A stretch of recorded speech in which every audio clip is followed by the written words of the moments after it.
What happens when you just get impatient and you literally just toss out a whole package of seed into a bed? Well, I'm going to show you in today's video. Check it out.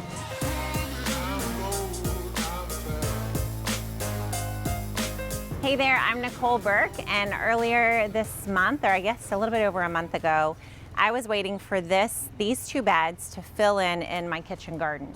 So these two beds are usually the slowest to grow. I found this after 3 years. This is my third season in this garden. These two beds get shade faster than any of the other beds in my space. And I've just found over the years, they're just the slowest to produce. They're also at the back. So generally if I'm paying attention, I'll spend more of my attention on the front beds rather than the back. You know what I mean? That can happen in life, right? We just pay attention to the things that we see sooner. So usually I spend lots of attention on the front of the garden and not as much back here. So about a month ago, a little bit over a month ago, I was getting impatient. Nothing seemed to be growing back here. And I was like, I am going to have some success from these two beds. So I took this salad blend. It was a package of seed called Siamese Dragon Mix. I think it's from Johnny's Seed. And it was like a 5-year-old package of seed. And I literally just took the seed package and just sprinkled it throughout this bed. I kept it really well watered, and I really didn't do anything else. And I want to show you what has happened. So I did plant these purple mustards. They were put in by plant.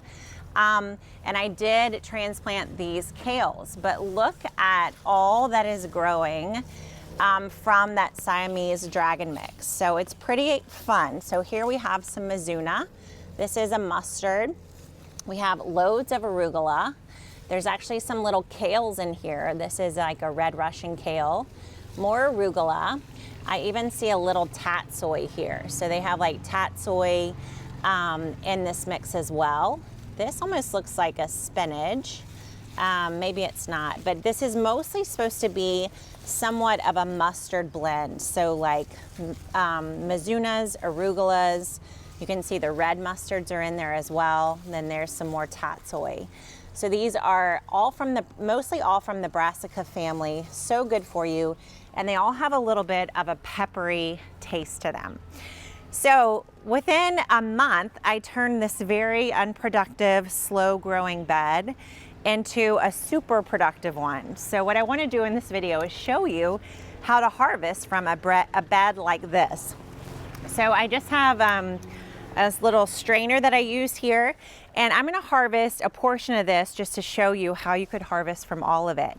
When I've planted salad beds like this, what I try to do is harvest either a little bit from little portions of the bed, or I'll kind of harvest from one spot of it and then move to another spot like throughout the week.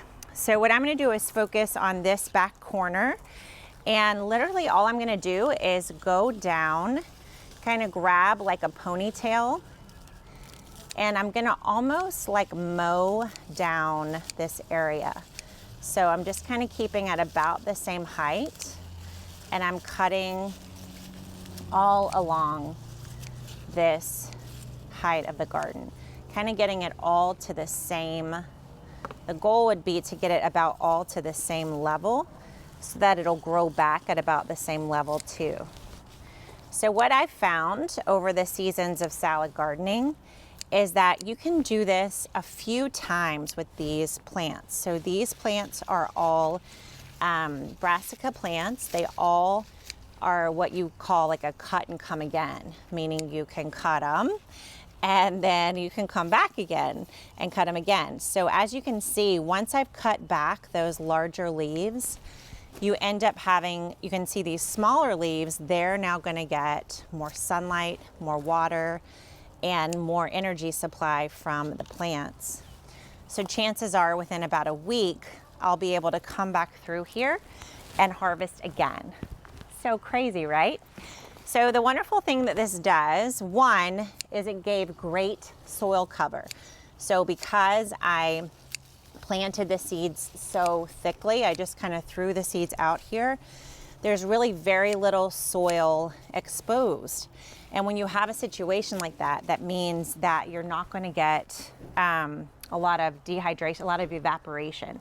So the soil has stayed really nice and moist, which has meant these plants have had really no need to be tended too much. Now, these plants are super tightly planted together, right? It like breaks all the spacing rules. But if I come and harvest from them pretty regularly like this, none of them are gonna grow to their full potential. None of them are gonna get really big, but they'll all keep growing without too much trouble.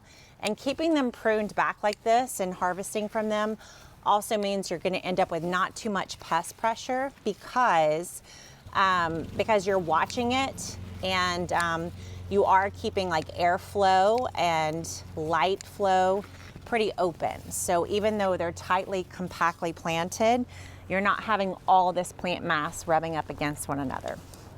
So this is what happens when you just get frustrated and tired of not seeing much growth, and you just take a seed package and toss it into the garden. So in just a few seconds, I have this awesome, delicious mesclun mix. So this is called Siamese Dragon, but you probably could find like a mesclun, M-E-S-C-L-U-N, I think is how you spell it.